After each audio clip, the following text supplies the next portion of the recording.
Hey everybody, hope you're all having a good day today, at least as far as Mondays go. You're about to watch my open mic performance from the Thursday open mic at the Recovery Room from Thursday, May 18th. And during that performance, I did About Me and dating apps and Nascar and something important at the very end. And overall, I thought it was mostly good.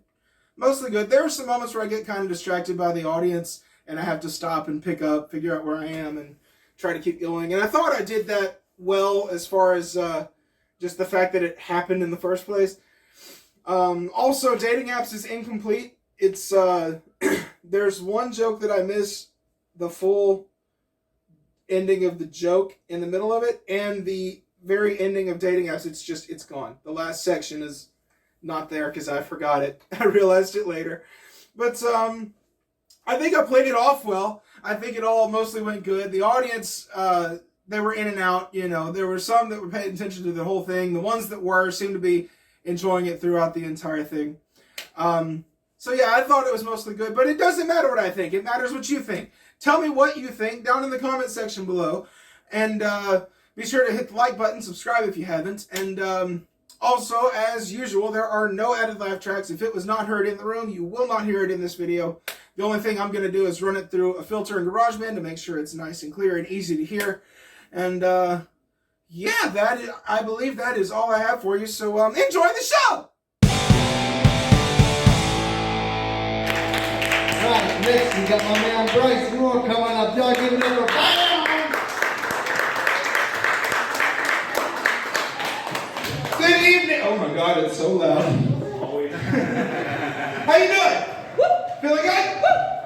It's comedy night, apparently. I got two people clapping. That's good. That's better than last time. Last time I had 5 boos.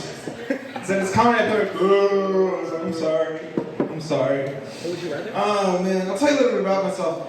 I used to make great grades in school, all the way through high school, up until I turned 18. Everybody was so excited about my future too, my senior year. They were like, Bryce, where are you going to go to college? And I said, Arkansas State. They said, that's good, young man, that's good. And they said, what are you going to study? And I said, theater. What?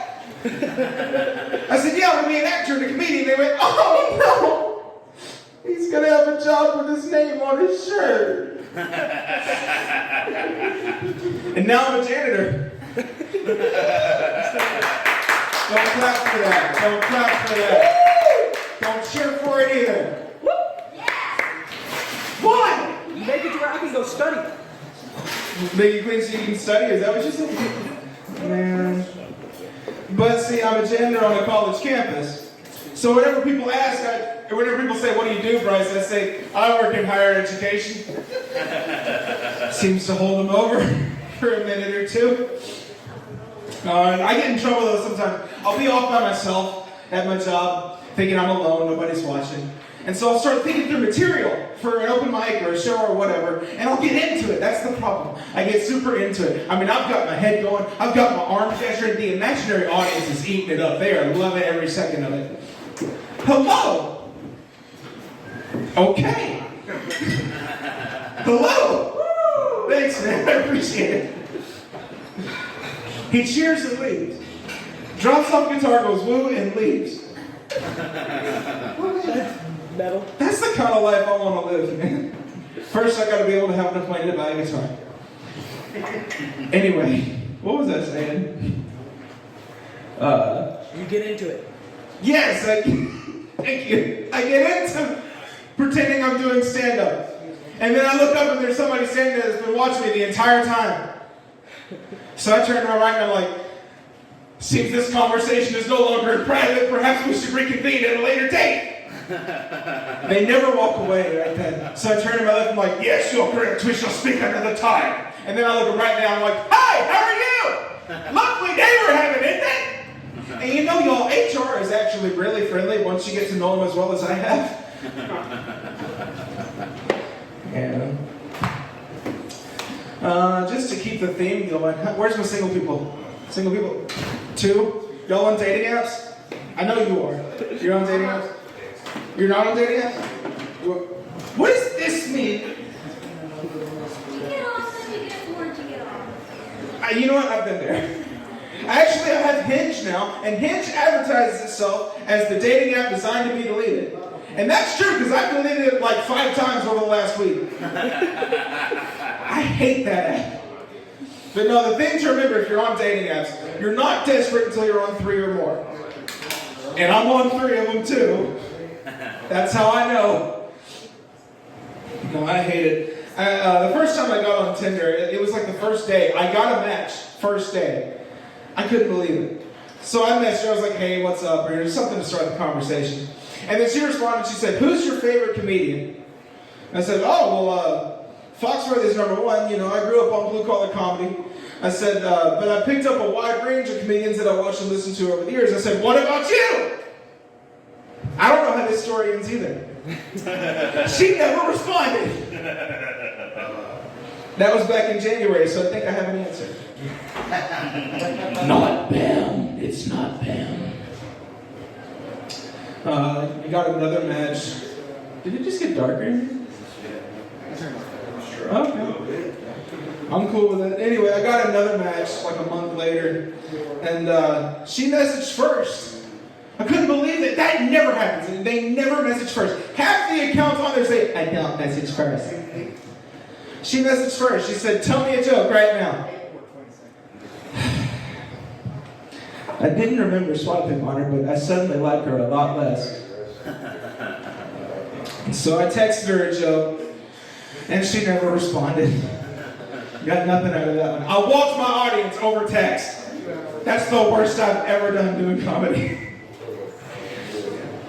But I was thinking though, you know, what if I had treated her the way she treated me? So I was looking through her profile and it said she's a nurse. So I was like, what if I had just been like, give me mouth to mouth right now? A guy can train. You got any bad drivers in here? Bad drivers? This is Jonesboro. Put those hands up now. See, I knew it. I knew it. I'm a bad driver, y'all. You know what makes me a bad driver? I pull up to a stoplight and then zone out, and then it turns green, and I don't notice until it turns yellow. So I get to go, but nobody else does. If you're going to be a bad driver, if you got to have one thing that makes you a bad driver, that's a great one to have. You'll never be a victim of road rage. By the time the next person who's angry at you can go, you are long gone. They can't hurt you. I had to teach my brother how to make the drive from Pine Bluff, where we're from, to here in Jonesboro, where he was going to be going to school. And during that time, he accused me of being a backseat driver, which is a bold-faced lie. I'm not in any way, shape, form, or fashion a backseat driver. I was riding shotgun. I swear, y'all, he was trying to kill us. Every curve in the freeway, he was going off on the shoulder. The soundtrack to our trip to Jonesboro was the rumble strip. We would get here and still be shaking. Look, oh, we made it. I can't believe we're still in one piece. I would get a little bit nervous and think he's speeding and glance over his speedometer. He's doing 95 and speeding up. Driving like this. It's a 2.5-hour trip. He did it in 13 minutes and 48 seconds. Broke my dad's record by 0.2 of a second. That brought a tear to his eye. Now, I remember when I took my driving test, y'all. I passed on the very first try. Y'all don't have to cut that, that's okay. They were just trying to get rid of me, in all fairness. Let me tell you what happened. So going into the test, I'm 15 years old. My dad gave me 2 very important pieces of information. Number 1, when you go to back up, put your right hand on the back of the passenger seat to give yourself that leverage to look around. They're going to want to see this done correctly. That's more points toward you passing and getting your license. And number 2, no smoky burnouts in front of the instructor. I said, I believe I can manage that. So we go to the facility where we're going to be taking the test, or where I'm going to be taking the test. Get checked in, and they say, drivers, go back to your vehicle. So I go back to my truck, and I'm sitting there and I'm waiting.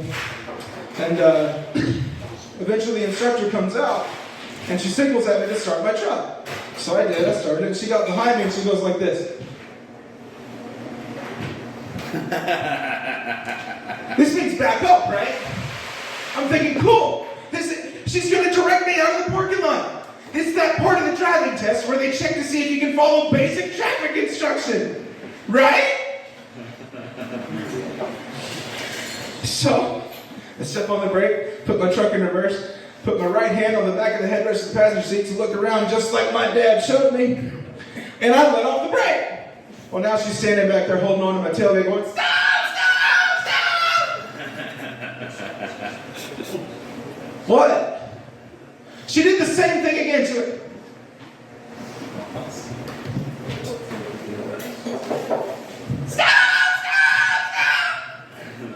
We did this 3 or 4 times before she finally came up, knocked on my window, I rolled the window down, and she said, Bryce, I'm trying to check your brake lights. And after all that, I still passed. So let me tell you what I learned.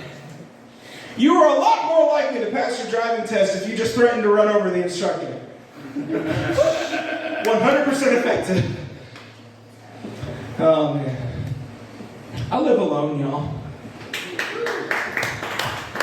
Thanks. I don't know if you could tell or if it was obvious. But no, I live alone. I used to have roaches, but I got rid of those. I'm starting to miss them. They were good company. They were fun. You know, I get bored and restless really easily, right? And so what I like to do when I'm bored and restless is just like hop in my truck, drive around town and blast some music. But I don't know if y'all have noticed, gas is expensive. And I told you, I'm a janitor. I don't make anything. I don't have any money. I'm poor. So I can't afford to just do that. So what I can do, I've got a NASCAR video game, right? And I will Bluetooth my phone to my soundbar and blast some music and go for a drive from my recliner in my apartment. And I know what you're thinking, Bryce, that's not going for a drive. You're sitting there in your apartment, you're just going in a circle on the screen, that's not going for a drive. No. See, it's got road races on it, right? So it's also got right turns. It's just like the real thing. And just like the real thing, I'll always somehow end up in a traffic jam. 37 car pileup on Watkins Bend. Yeah, that's my bad, y'all. I'm sorry. I turned the wrong way. I got turned around. I started trying to go competitive, racing against other people online, just to see how I could do. You know, came in 41st place. I'm not too good. There were only 40 cars. Yeah, I got beat by the pace car. And actually it was 39 cars and one old man on an electric scooter. I really hate gate modders. I really do. Oh yeah, I know where I messed up though. I messed up the most important part of driving a race car. The car's nickname. Think about it, a good race car's got a cool nickname, right? Something that commands respect. Something that strikes fear in the hearts of their opponents, you know. Like Dale Earnhardt, the Intimidator. Richard Petty, the King. Y'all know what I call my car? The Tortoise. Well, they say that slow and steady wins the race. All slow and steady got me was a participation ribbon. Not even the trophy, just a pink little ribbon from the dollar store. Says birthday girl on it. They felt bad about that, so they took a little sticky note and wrote, well, you tried. They sent that to me. Y'all think I'm kidding? Look at this. Look at this. Look at it. Look at it. Look at it. I hope you like that joke, man, because this cost me $12. I was trying to get my money's worth. Oh well. Where am I at on time? You got 1 minute. 1 minute? Okay, fine. I saw a post on Instagram a couple weeks ago, y'all. It said that parents are advised to leave something important in the backseat of their car so that they don't forget their children back there. Parents are advised to leave something important in the backseat of their car so they don't forget their children back there. I had to fact check this. I couldn't believe it. So I Googled it. Kids.org, so you know it's serious. It says, yeah, put something important in your back seat, like a cell phone, so that you don't forget your kid. I was appalled when I read that. For God's sake, how am I supposed to text and drive if my phone's in the back seat of the car? It's not reasonable. Let's face it though, if you have a kid, you leave the kid in your car, and the kid dies, it's for the best. You know? You don't need a kid if you do that. You've got some growing up to do. And after all, Junior's not going to do it, so you might as well take his spot. What do you think? That's all I got for you, Joe. It was so much fun. God bless you. My name is Bryce Warren. You can find me on YouTube, TikTok, Facebook, Instagram, Twitter, and Threads. And if you really like me and want to see me do some more stuff, head over to Cregan's at 9 o'clock. There's going to be an open mic, and I'm hosting it. In the meantime, give it up for your incredible host, Brian Noble.